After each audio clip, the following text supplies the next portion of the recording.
Hello. I want to talk to you this week about a topic that is maybe not so easy to talk about because it may offend some people, but I think it's time that we address the topic of egocentrism. And before I talk about egocentrism, I want to let you know that it's not something that I think is new or a new concept. It's been around since the beginning of time. It's just that in this past year and a half or so, I can see it more prevalent, and it's beginning to wear on me.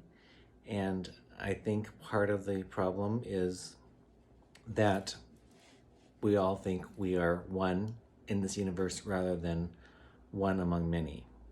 And so I'm going to address that today, this evening. Let's first think about the word egocentrism or egocentric and how is that word made up and what does it mean?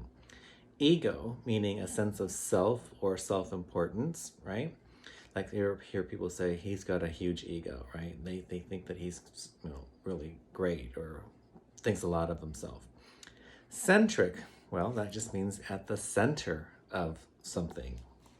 So we put the two together, egocentric, that means we put ourselves at the center of attention, okay? So essentially what that means is we don't have the ability to see somebody else's point of view or lack thereof the ability to see somebody else's point of view. We only see our own point of view or what we do. I don't believe it is something that is conscious. It's not like somebody says, oh, to hell with you, I'm going to do what I want to do. I don't think it's conscious. At least maybe in 90% or more of the people that behave egocentrically, I don't think it's conscious. But why does it happen? Well, first of all, it's happening because it's not conscious, right? So we're not even aware that it's happening. But what happens when a baby is born and the only world that that child knows is the environment of mother and father, perhaps, and that world revolves around the baby. So the baby learns that it's all about them, right? And as we grow older, we get it to be 2 or 3 or 4 or 5 years old, we still only know about ourselves. We are not able to see outside of ourselves. It's something that has to be taught. Who's ever heard of a father or a mother say to their child whenever they get mad at them, you have to think about other people. It's not always about you, you know? And then we hear that. But do we ever really understand what it means to think about others and not have it be about us all the time? I don't know. But what I learned in my child development courses and my work in psychology is children learn what they need to know for the rest of their life between the ages of 2 and 7. Yes, amazingly. In those 5 or 6 years of development, they pretty much get exposed to what they're going to be doing and learning and whatever for the rest of their life. Now, between the ages of 7 to 15, what they have learned between the ages of 2 and 7 are just reinforced. They start to get repeated exposure to the behaviors and what they learned and what they do. So when people say that you're so set in your ways because you're 40 years old or 50 years old or older, it's not true. We become set in our ways by the time we're about 15 or 16 years old, whether we believe that or not. So if we don't learn what it means to be, if we don't learn to be not egocentric by the time we're 15 or 16, we tend to not know how to think outside of ourselves. Okay? So there is a little bit of cognitive dissonance there also, because cognitive dissonance means the disconnect between what you know to be true and what someone else tells you to be true. Okay, there's that disconnect. And when we have that bit of cognitive dissonance about what we know to be true, we think everybody else believes the same way that we do. And because we think that everybody else believes the same way that we do, then our actions that we do don't really impact others, okay? And sometimes being egocentric can be confused for being rude. I don't believe it is being rude. because it's not conscious. If it was conscious, then we could say that person was being rude. Now, why am I choosing to address the issue of egocentrism? Because we have a lot of it going on right now. And right now, we are in a pandemic, if you haven't noticed, for about 20 months now. And we need to start thinking outside of ourselves. And we need to start thinking, what do I do that impacts others? And before I go on there, I want to give some ideas of what egocentrism is. And I see it every day, multiple examples. One of the things I see a lot when I go into a parking lot, like say to a Safeway or any other parking lot where there are other people, is cars or people driving down the middle of the aisle because there's nobody else coming in the other direction. What they don't understand is at any moment, 1 second from now or never, another person or another car can be coming in the other direction and need to be using that aisle that they are occupying completely, pretty much 100%, because now they can't go to the right or to the left of them, which they should be going to the left of them, right? So then they have to pull to the side and go to the side so that another car can come through. That's an egocentric idea, so to speak, because they only thinking that I'm the only one using this aisle right now, so I'll just go right down the middle. It's not conscious, they just do it, okay? So another example might be if you're at an ATM and you're finished using the ATM and you have your card, you have your money, and you have your receipt. And then you sit in the car to fix your hair, check your makeup, look for something in your wallet, whatever you're doing in the car that's no longer business that's need to be done at the ATM. And there's someone behind you. You just do what you need to do and then you go on. And you might be 5 or 10 seconds. But you know what? That person is waiting to also use the ATM.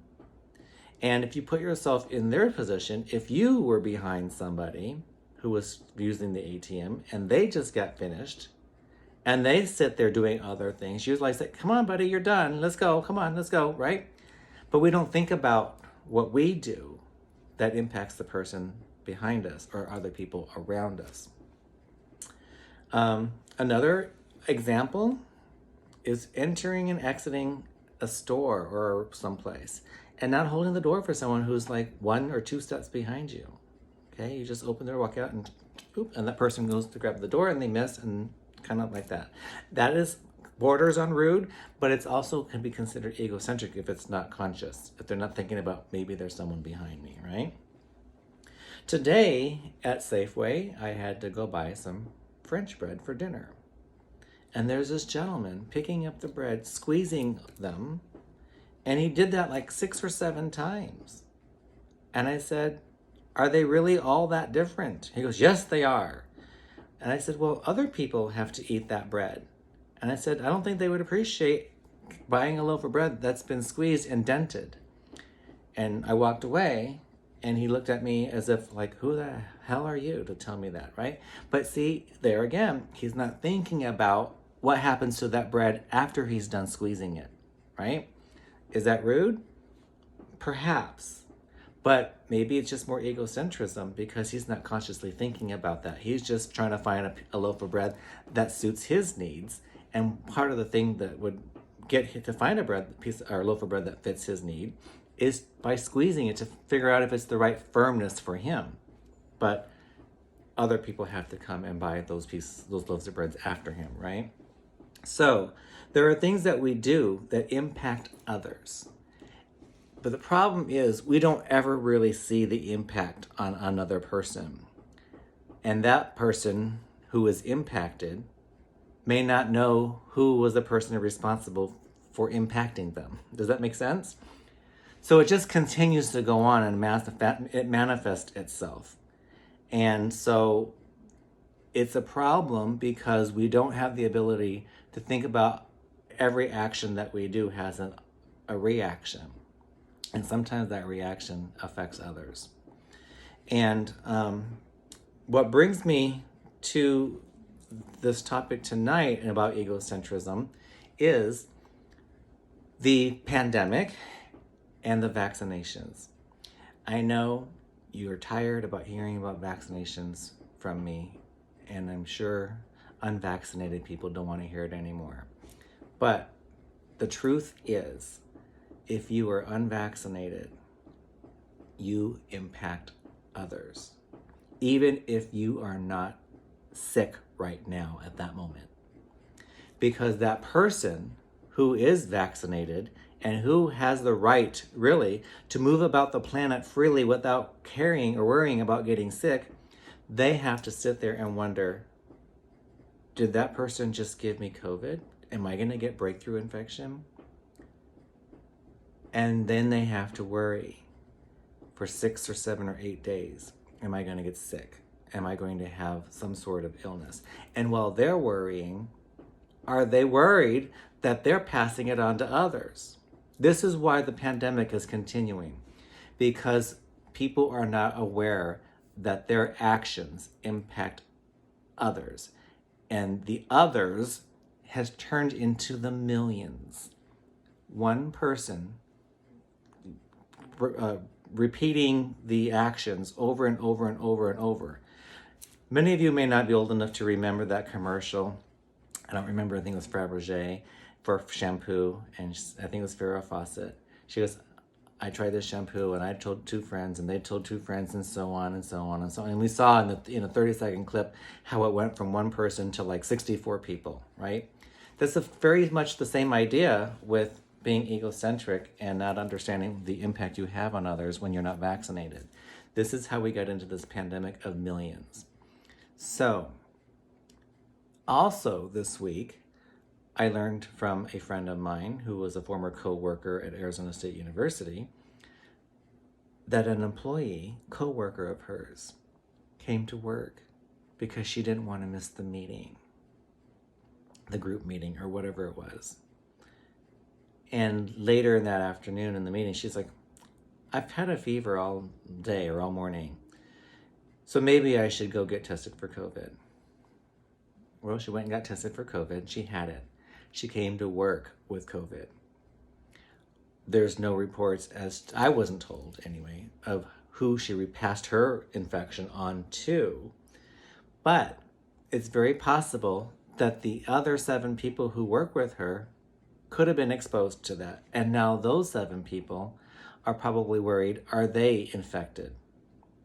So it was that employee's egocentric behavior, not thinking about what her actions can do to others, that led her to come to work sick and possibly infect 7 more people, even though some of those people might have already been vaccinated. There's still, as you know, breakthrough infections. So why can't people recognize this? It's because it has a little bit to do with the fact that they never learned to be cognizant of people around them and that their actions impact others. They have a little bit of cognitive dissonance, meaning they are unaware that what they believe and understand may be different than what other people believe and understand. They just assume that they all believe and understand the same as each other. And there's another element I want to introduce. It's called secondary transfer effect. That means, for example, in that example of the coworker who came to work, maybe she passed it on to a coworker at work and they didn't know she was sick. And then they went home and passed it on to a spouse and children or parents. That from one person to the second over to somebody you don't know. So it goes from an in-group is what we call it. From someone you do know, transfers it on to somebody else that they don't know, that the first person doesn't know, okay? That's secondary transfer effect. So when the third person over here off to the side is impacted by COVID, the person who caused the initial impact is unaware of that, okay? And because they're unaware of that, the egocentrism just continues and perpetuates. So we need to start thinking about the fact that everything we do can and might impact others. And we have to understand that we are all in this together with this pandemic. And when we start thinking about how we can impact others and how can we stop impacting others, the best thing we can do is to get our vaccine, because it's not about our right and it's not about our freedoms. It's about existing and coexisting within the society and respecting our fellow man and woman. Okay? And that's all I have to say about that. And I appreciate you listening again to me. And you have a great and blessed week. Bye-bye.